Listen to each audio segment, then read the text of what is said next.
सरकार धान खरीदी को लेकर गंभीर है और आने वाले समय में धान खरीदी के विस्तृत रूपरेखा सरकार जारी करेगी।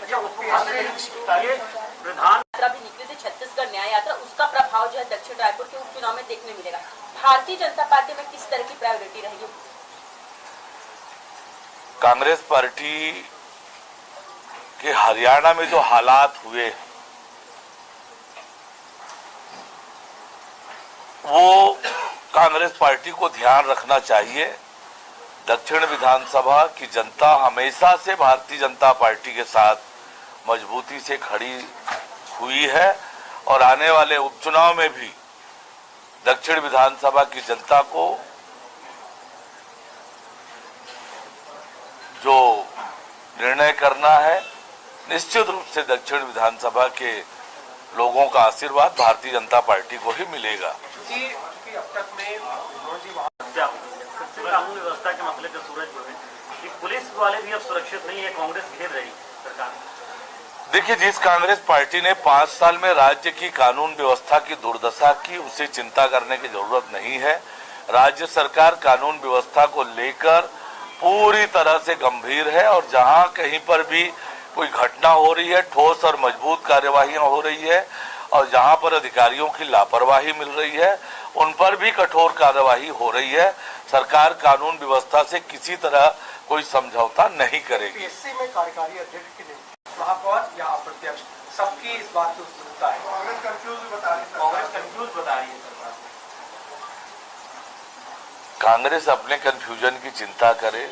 कांग्रेस का नेतृत्व कौन कर रहा है, नेतृत्व के लिए कैसे लड़ाई हो रही है, कार्यकर्ता कंफ्यूज है कि हमारा नेता कौन है, तो कांग्रेस पार्टी अपनी चिंता करे।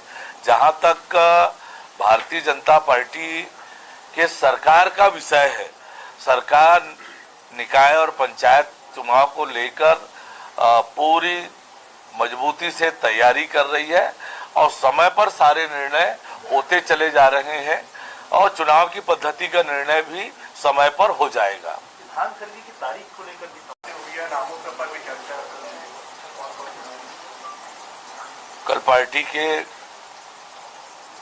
कोर ग्रुप की बैठक संपन्न हुई है, चुनाव समिति की बैठक हुई है। दक्षिण विधानसभा चुनाव के संबंध में विस्तार से बातचीत हुई है। अब तक की तैयारियों को लेकर चर्चा हुई है, आगे किस प्रकार से चुनाव की तैयारी करना है, इसको लेकर बहुत विस्तार से बातचीत हुई है। भारतीय जनता पार्टी दक्षिण विधानसभा के उपचुनाव को लेकर गंभीरता से काम कर रही है और आने वाले समय में हम पूरी मजबूती से दक्षिण विधानसभा का उपचुनाव लड़ेंगे। कांग्रेस पार्टी की बात करें तो कांग्रेस पार्टी में दीपा काम हो पाएगा। एक अनुभवी प्रशासनिक अधिकारी हैं रीता सांडिली जी। सरकार ने मुझे जिम्मेदारी दी है लोक सेवा आयोग की, तो निश्चित रूप से एक उनके लंबे अनुभव का लाभ और निश्चित रूप से पीएससी का काम अच्छे से संपन्न वो करा पाएंगी। उनके मार्गदर्शन में पीएससी छत्तीसगढ़ के नौजवानों के सपनों को साकार करने का काम करेगी। उनके जाने से वो खाली हुई है, दावेदारों की बड़ी लंबी लिस्ट है, इस बात की चर्चा हुई है, चुनौती भी रहेगी। देखिए, माननीय बृजमोहन अग्रवाल जी पार्टी के बहुत ही वरिष्ठ नेता हैं, अपराजय योद्धा हैं, लगातार विधानसभा के सदस्य रहे हैं। पार्टी ने इस बार उन्हें लोकसभा का प्रत्याशी बनाया और मजबूती से चुनाव लड़े और ऐतिहासिक वोटों से उन्होंने जीत दर्ज की है और दक्षिण विधानसभा के हरेक व्यक्ति से व्यक्तिगत संबंध माननीय बृजमोहन अग्रवाल जी के रहे हैं।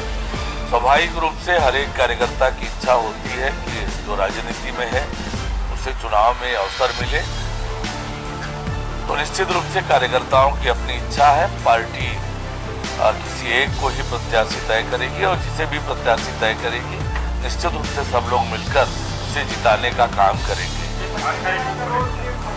1 नवंबर से देखिए, हमने कहा कि बहुत जल्दी धान खरीदी की विस्तृत रूपरेखा सरकार प्रस्तुत करेगी और सरकार किसानों के लिए हित के लिए लगातार काम कर रही है। भारतीय जनता पार्टी ने ही किसानों के तरक्की और बेहतरी के लिए काम किया है। किसानों के हक पे निर्णय करेंगे और किसानों के हित को ध्यान में रखते हुए हमारी धान खरीदी की नीति बनेगी। Thank you.